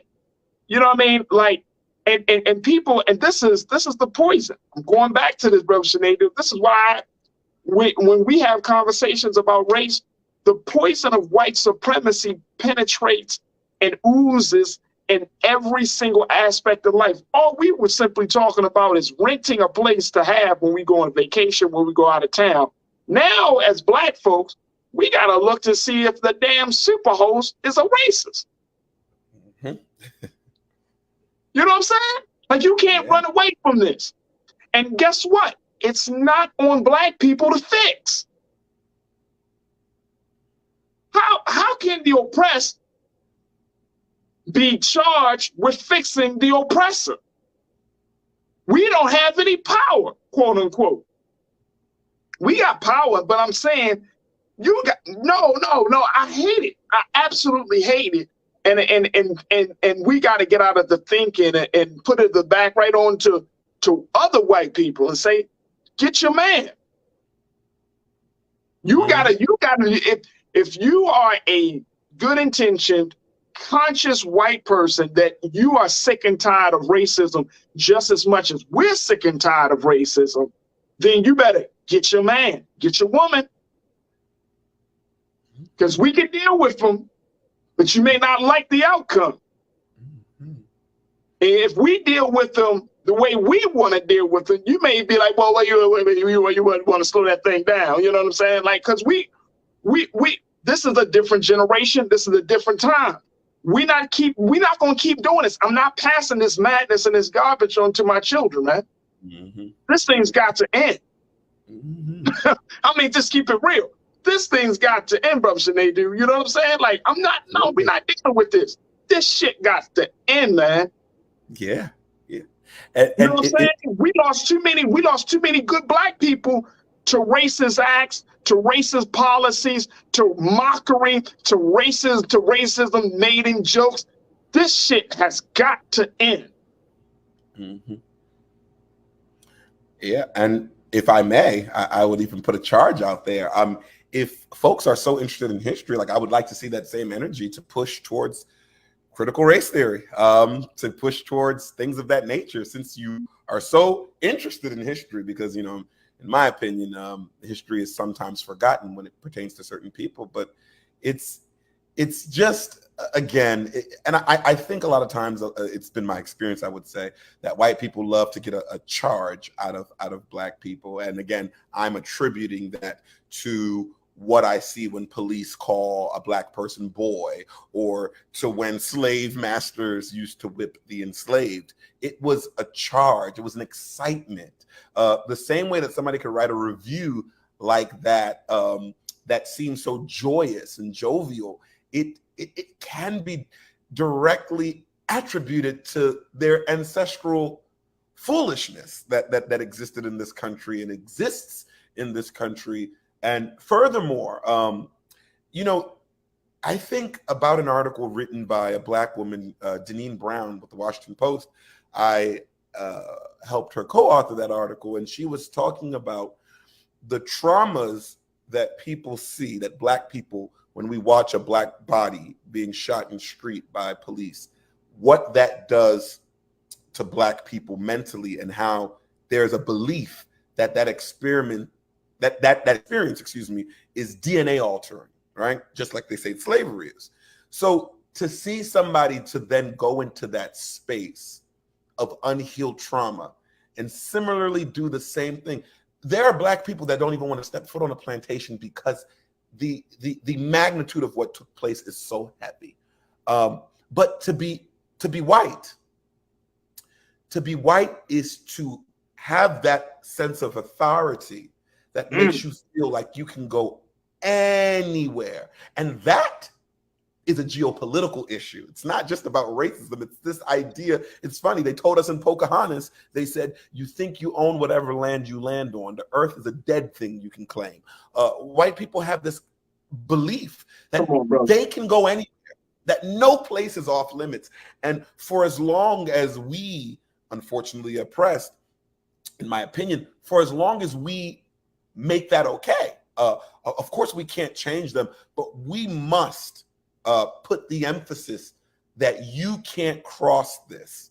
There is a reason why you can't rent out a place in Auschwitz, because the folks that went through the Holocaust stand by that this could not happen again, and no one could step foot in this space unless it's out of reverence and reverence alone. I think Black folks, it's not our fault, but it might be time, like you said, that we have to quote unquote check our mans and say that this cannot happen. And that I don't like to instill fear, but fear seems to be the only language that white people understand, that you cannot step here. And if you do, ellipses, ellipses, ellipses. Facts. All right, let me take a couple of comments because people are checking in on this. Janae, you posted a comment, say Ryan Coogler and Jordan Peele need to make a movie of us enslaving whites, and we can say we just want to play it out and make it a #1 hit. Let's role reverse, since they want to know what it was like. I mean, some folks might laugh at that, but you know, that is, and Sinead, you know, like I know, that is one of the top fears, that if we were to reverse, you know, if we were to get into a more powerful position, that we would do unto them as they have done unto us. That's a fear. And I'm not saying for every white person, that's not the case, but I'm saying that because here's why that's a fear. They know, the whole world knows in particular, that in this country, Black people are waking up. Black people are waking up. Now, some of us may not, and I'm saying some of Black folks may not believe that, bro, But the reality is there is a conscience that has emerged on the scene today. And that consciousness is forcing the next generation and some of the elders of this generation to say enough is enough. There is a new consciousness that's present today, and people know it. The world can see it. We are waking up. It may not be based upon your timeline, my timeline, but guess what? God's will be done. I truly believe that. I truly believe that. This ain't racism. This ain't nothing, no hatred of any time. I'm just saying the simple fact that you can't keep a people down and oppressed and ignorant for so long and not expect justice to prevail to where that people that have been oppressed for so long will not wake up from their slumber and not fight against their oppressor. You can't do it. There's no time in history of any people where they were perpetually in a slave relationship and they never woke up. America woke up to its slave place to the British. We can go through all of the other histories of this world. People know that when Black people in America in particular, when we fully say enough is enough, we wake up. That means our brother in Africa is waking up. Our brother and sister in the islands are waking up. Hell, the Black people in Europe are waking up. It's over. It's over. The day of keep making mockery of our pain is over. Let's go. Shalinda, you said they couldn't care less. We're talking about folks that we trained on everything, and they turned around and effed us. Human trafficking, raping our men, women, and children. Yeah. Yeah. David, you checked in and said, look, the slave was a commodity. Now the slave quarter is a commodity. Right. Right. And we should say something about it. Honestly, we need to say something about it. Airbnb, I don't know, and then maybe this is the other part of it on a policy side and relates to this particular issue, Brother Sinedu. But maybe Airbnb should send out somebody to do an assessment of these properties. It might be too much to do, I don't know. But if you're getting, you know, some really, you know, disturbing information about a certain property, or you're getting pictures. I mean, I don't know, Keenan, if you could pull up the picture of what the cabin look like. Just let me know, Keenan, and at least my team, let me know when you could pull up that picture and start to look at it and be like, hey, wait a minute, this don't look right. So I don't know. Mike, you checked in. Mike Green, you say, look, there is definitely a difference between a people who built pyramids and a people who built nuclear warheads. Hello. Come on. Mike, thank you, sir. Lana, my sister, you said, but Farajii, it is. We must stop spending. We let all of these companies disrespect us and shop there tomorrow. Support your own. And I ain't talking Byron Allen. Yeah. Hey, man. Look, man, I'm so blessed because on this platform, we got some of the most conscious people I ever came across in an online space. They know they tired too. My audience is tired. We tired of this shit, man. Yeah. All right, Belinda, you checked in. Good, thank you so much, Lana. Belinda, you checked in. Well, we should have known this wasn't creative thought out to share with Black people. Remember our place in the consumer spaces. Yeah. Yeah. Danita, thank you so much, Belinda. Always good to hear from you. Danita, you checked in and said, I'm so damn heated right now. Well, let me be honest. I'm heated almost every day. I know that's right. I know that's right. I know that's right. I want to, when y'all, and Keenan and Lise, when y'all get the chance, let's show that space to that Airbnb that this superhost Brad put out there. Let's show that when we get a chance, man. But It's sickening. And I'm going back to that same analogy that you said before, Sinead. You said it's so similar to what we saw back in the days when our people were getting lynched and they had pictures. There's a book that I often reference that talk about the thinking. All you got to do is a book full of pictures. One of the most powerful pictorial history books that we have, called Without Sanctuary. And in that book, you just see pictures of how the lynching of Black people in this country was a public event. Public event. Black man or woman hanging from a tree. People gathered around, smiling and laughing, eating food like it's a show. Public spectacle of killing us. So we not dealing with, this is triggering. and you know, in medical terms, this is triggering. You make a mockery of our pain. But then if we were to respond in kind, if we made mockery of your pain, then how would you respond? Then how you would respond? Go ahead, brother. Look at this. Here we go. Look at this, y'all. Look at this. How do you post that and see this?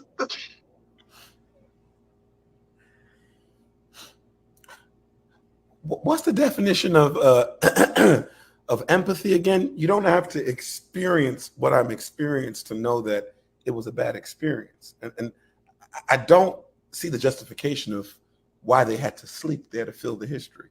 Read, damn it. Do y'all know how to read? Read. Like, you can read. I think words are so powerful that you can read and imagine being in the place. You don't have to. They say books take you on a journey.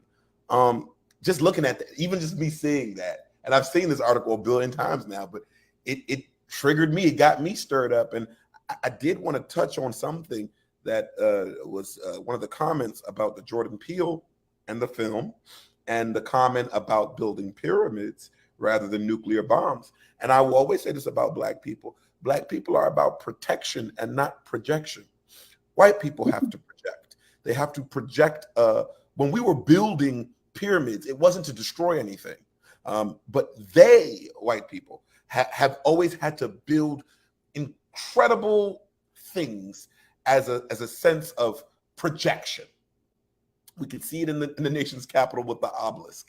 It's always a level of projection of something, of them explaining that they're greater, better, so on and so forth. So no, if Black people did have the opportunity, we wouldn't do that, because that's not what we do. The Negroid race, okay? When you look at the makeup of the Negroid versus the Caucasoids and the Mongoloids and the Australoids, we were not built, we were not manufactured to act in that way.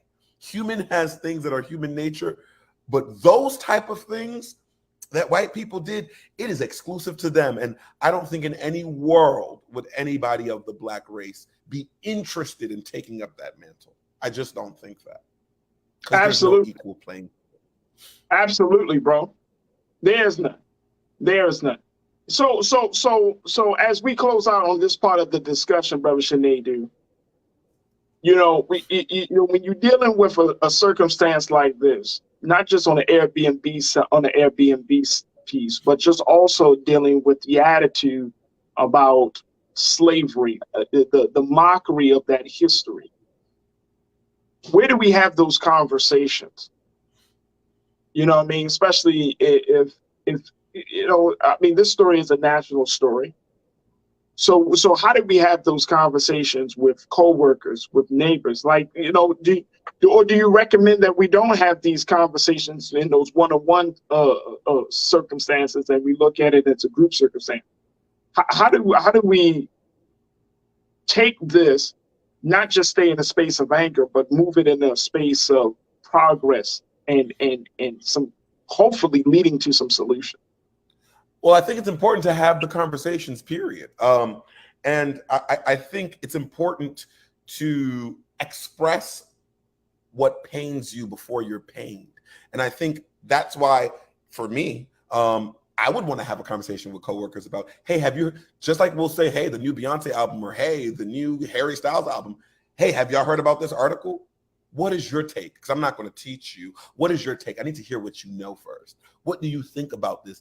Does this make you upset? Does this make you, okay, now I've heard what it makes you feel. What then are you going to do? Because then that tells me where, because I don't need to now bring out my quote unquote anger, disdain. I already know how I feel.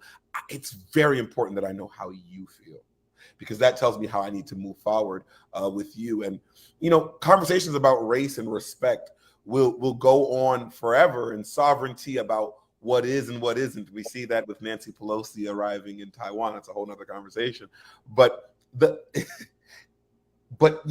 parallel is, we have to have this conversation of, why can't white people be told that they can't do something without them getting offended? There is all this talk about military spaces, Area 51, don't go there, caution, be out. You never see in them horror movies black people running up in them places, but you see them white folk always interested in discovery of what has already been discovered, right? Because that's how we got here. Discovering of new land that already had people inhabiting it. That's a whole other story. But it's important that we do have these conversations. And unfortunately, fortunately, we have to listen to the response. I don't think it's important that we always lead, because if we always lead, we're creating the narrative. I need to hear what the hell you think. Because if I know what you think, I know better how to move around you, and more importantly, move away from you. Yeah.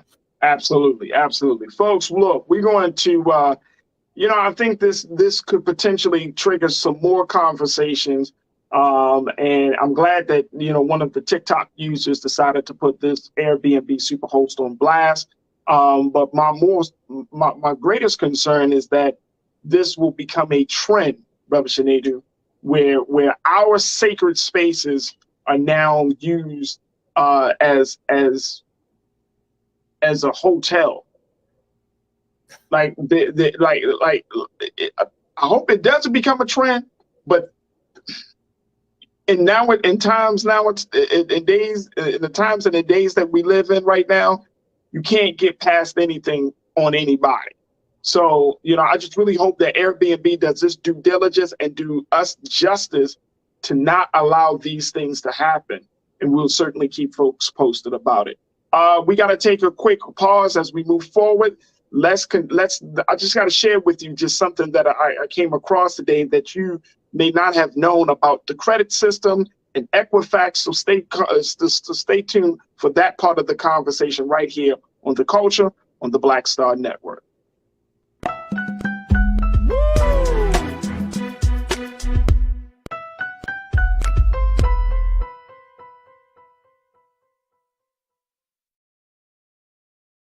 When we invest in ourselves, we all shine. Together, we are Black beyond measure. I'm Deborah Owens, America's Wealth Coach, and my new show, Get Wealthy, focuses on the things that your financial advisor and bank isn't telling you, but you absolutely need to know. So watch Get Wealthy on the Black Star Network.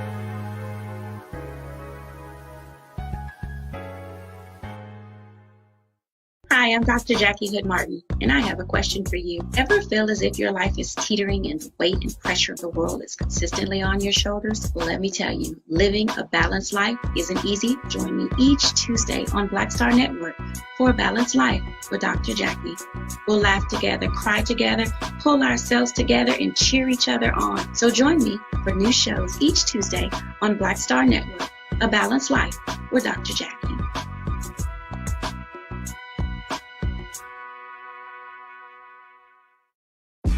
When we invest in ourselves, we're investing in what's next for all of us. Growing, creating, making moves that move us all forward. Together, we are Black beyond measure.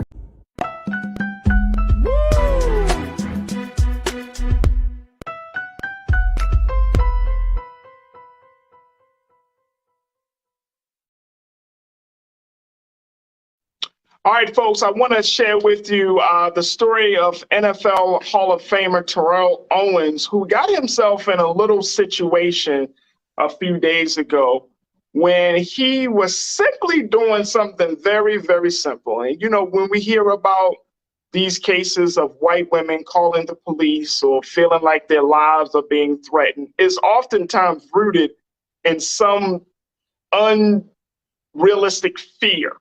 And most importantly, it creates a lot of chaos and confusion. Well, Terrell Owens wasn't having it. He went on, he used the tool that so many people have decided to use today to point out the hypocrisy and to make sure that it's on record that he's not with the shits.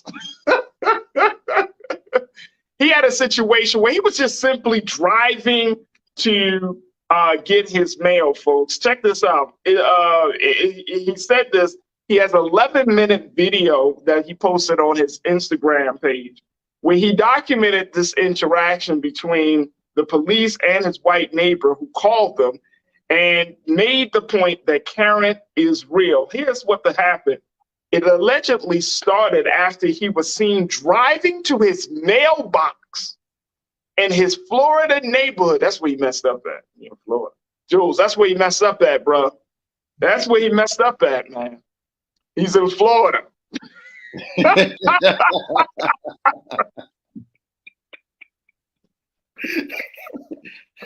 sucks.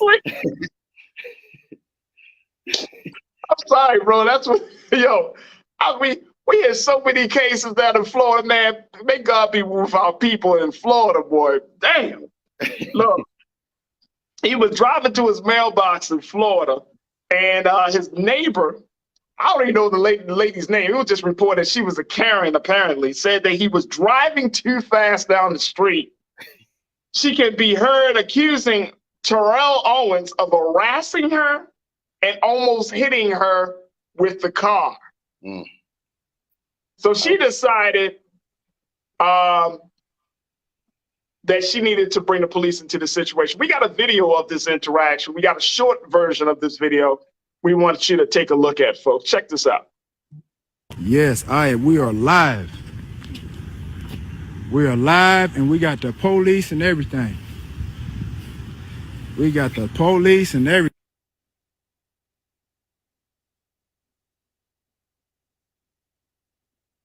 I'm good. What's up, sir? What's going on, folks? I'm driving to my mailbox. She telling me I'm speeding, telling me to slow down. First of all, I didn't harass you. She telling me to slow down. I said, what do you mean slow down? I said, yo, I'm just going to the mailbox. And then she goes, get the out of the middle of the road. First of all, I didn't almost hit you. Now you're just making up stuff. No, I literally just like a Karen.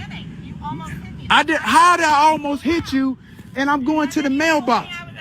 Yeah, I'd call you a Karen when I came over here after you said I called the police. Absolutely. Then you went on to say, oh, I'm the subject of the HOA meeting, this and that and the other. I got liens and shit on my house, this and that and the other. Then you start bringing up my status, who I was, my HBO, my VH1. You the one brought it up, lady. I did it. You did it. You did. First of all, I didn't almost hit her. Sir, no, I'm fine, sir. First of all, I didn't almost hit her. I understand that. Just relax. I'm not finna sit up here. He ran the stop sign. Well, there is no stop sign. What are you talking about? I understand that. Where did you hit? I wasn't, but I asked him to slow down, and he got out of his car and started harassing me. He put his car in park. Right, because you're gonna yell at me and telling me I'm almost hit you, and I didn't. But you didn't have to get out of your car. You didn't have to talk to me that way either, Karen. You're a black man approaching a white woman. First of all, you had your boy right here, your husband right here. So first of all, I don't do that type of stuff. Relax. You did. You put your car in park and you came at me. First of all, I didn't come at you. Yes, you did. You can stop all of that, Karen. Okay, listen. Get out of here with all of that. Listen, if you guys want me here, I can solve it. He literally came after me. Here she crying. There's Karen. Look at this. This is unbelievable. Swear to God, I've never been a part of nothing like this. I've seen it. I've seen it. Do you have your ID? I've seen it. Yes, I've seen it, but this is firsthand. And now he's on live. Oh boy, as she's crying. Oh my God, this is real. This is real. This is real. Here you go. Here you go, sir. This is real. This is real. This is real. This is real. I've never seen. I've seen it, but I've never been a part of this. This is real life. And now she's crying. Her husband tried to tell her to go in the house, but no, she wanted to do the whole Karen thing. So I'm gonna be here with my camera to show everything.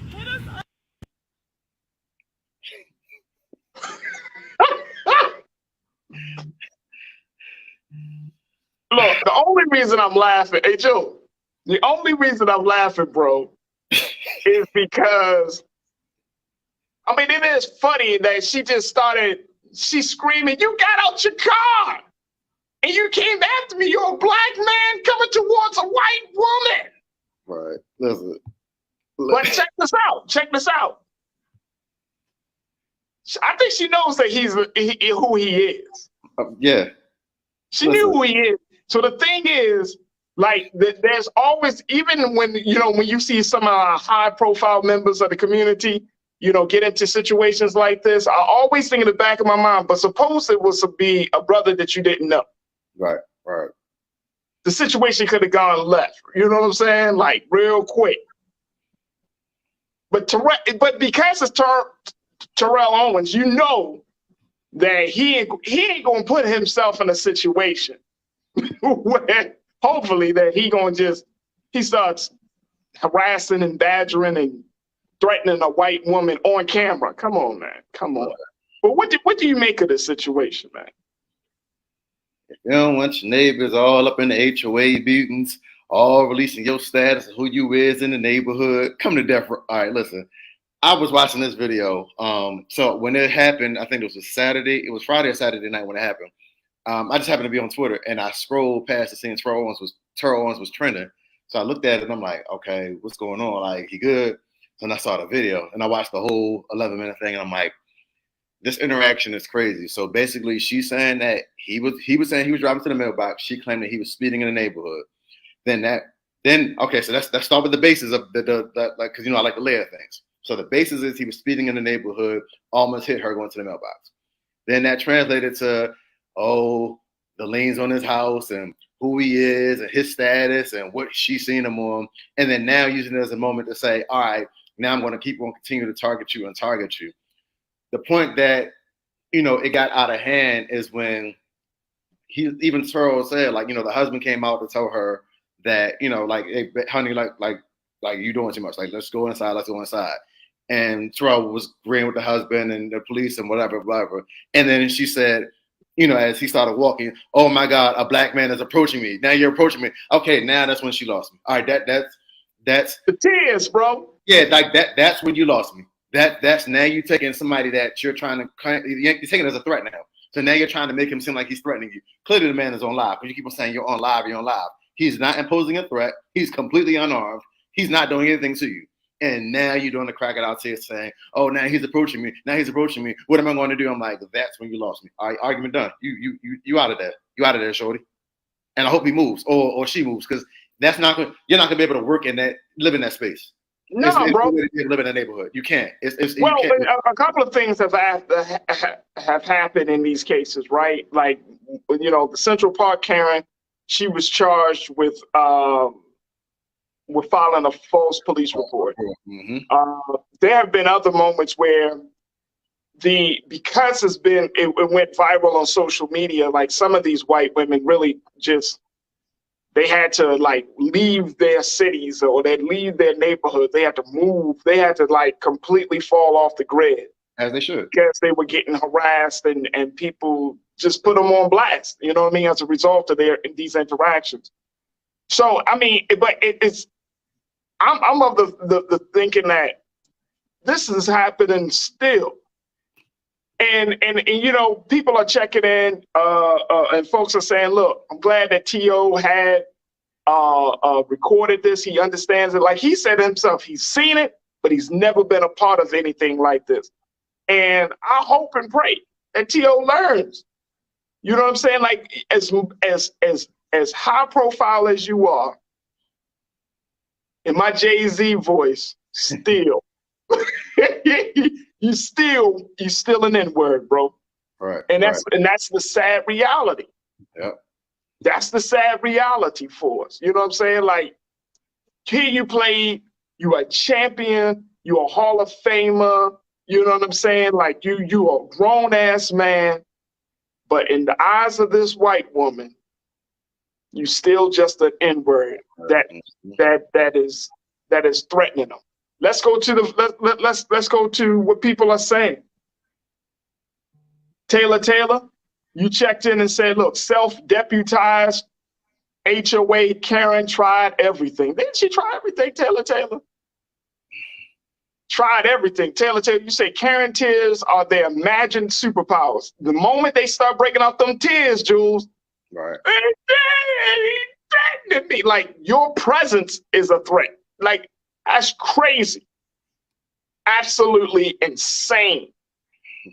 Absolutely insane. Taylor, good to hear from you again. Thank you. Danita, you said, see how the police tell him to relax first, but didn't tell her to relax? Yep. Mm-hmm. Yep. He get a little bass in his voice. Man, he need to relax. That's all right, calm down, sir. She wilding out on him. But he needs to calm down. Yep. Karina checked in. Karina, good to hear from you, sis. You said, you're a black man coming towards a white woman. That did it for me too, Karina. That did it for me. That's the point. One reason why I don't care for black men that pursue white women. Yes, I'm saying it, and I don't care if you disagree. You ain't hurt my feelings. I agree. Whatever. You're a black man coming towards a white woman. When she said that, like, that is a violation.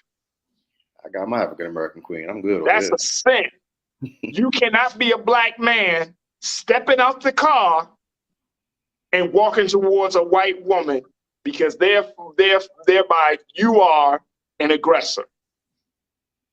And the white woman can say and call you out your name. She can say whatever about you. She can throw stuff at you. But the moment you start walking towards her, now you the problem.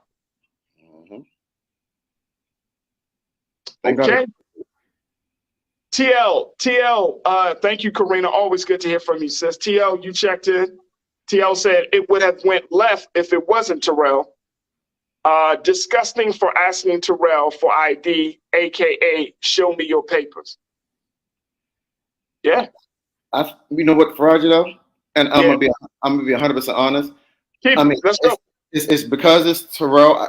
Terrell, I get it, but he did the thing that you're supposed to do as a black man. So it doesn't matter if it was Terrell, if it was Farajii, if it was me. He went live, because if we'd have heard about this hearsay and he didn't go live, then you would have questioned it, even if it was him. You get what I'm saying? So as a black man, let's just substitute Terrell for me. Nobody in this whole world knows me. I ain't famous. I ain't popular. I ain't play football. I ain't do nothing. So if it was me and I went live, the fact that I went live saved my argument. Because if I didn't go live, then it's her word versus mine, which we all know when the world has received, hers is going to stand tall, because it's going to be her opinion versus me and the way that the world works. So the fact that he went live to record this is what exactly my mindset would have been if I was in his mindset. So it doesn't matter if he had a name or not. As long as he went live to show what was happening, it's his word versus hers, because you actually see it and you actually hear it. If he did not go live, that could have been terrible for him, because then it'd be like, oh, you know, it's not like Terrell has always been in the news in a positive light. So then it would be like, oh, Terrell Owens gets in another incident. Right. Details. So it's like you got to look at it from the which is why he had to protect himself. Yes, exactly. That's what I'm saying. So it's like he had to protect himself, bro. Yep, he had to protect himself. Yes. Hey, look, check this out. Danita checked back in and said something. I thought this was interesting. She said they should stop calling them Karen and call them Carolyn. Emmett Till's accuser. Ooh. Wow. Ooh. Wow. Ooh. Somebody watched last week's episode. Danita. Somebody watched last week. All right, Carolyn. All right, Carolyn. My name is not Carolyn. Yes, you are Carolyn Bryant. All right, Carolyn. I got a new shirt today. Boy. Hey, if we're gonna do this, all right, listen. I agree with that. If we're gonna do this, then Spencer has to do it too, because I bought a shirt that says "Shut Up, Karen" from Spencer. So now Spencer has to come up with the "Shut Up, Carol" shirt. I'm all for it. That's true. I got a new That's shirt. true. I like it. I like it. Carolyn. Call it Carolyn. Hey, look, the fact is, bro, Terrell did the right thing. He showed them that he was an innocent before being proven guilty, before being, blazed in social media. But he did the right thing. But guess what? The bigger fact is this stuff is still happening, folks. You would have thought that we would kind of slowly get past this a little bit. Right. Not at all. Not at all. So especially for us as Black men, let's keep our head on a swivel and always be cognizant of the fact that this could still happen. And it does happen, regardless of you making millions of dollars or you making $15 an hour. Guess what? Somebody is going to say that you're a threat. Right. Dang. That's what it's like to be a Black man and a Black woman in America. Dang.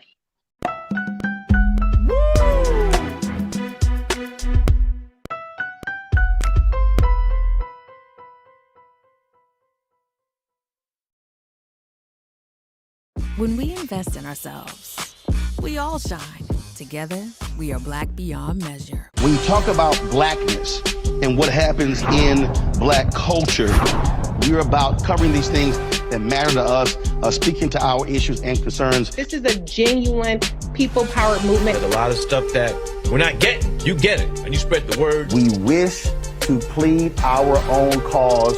Too long have others spoken for us. We cannot tell our own story if we can't pay for it. This is about covering us. Invest in Black-owned media. Your dollars matter. We don't have to keep asking them to cover our stuff. So please support us in what we do, folks. We want to hit 2,000 people, $50 this month, raise $100,000. We're behind 100,000, so we want to hit that. Y'all money makes this possible. Checks and money orders go to P.O. Box 57196, Washington, D.C. 20037-0196. The Cash App is $RM Unfiltered. PayPal is R Martin Unfiltered. Venmo is RM Unfiltered. Zelle is RolandSMartin.com. Hatred on the streets, a horrific scene, a white nationalist rally that descended into deadly violence. White people are losing their damn minds.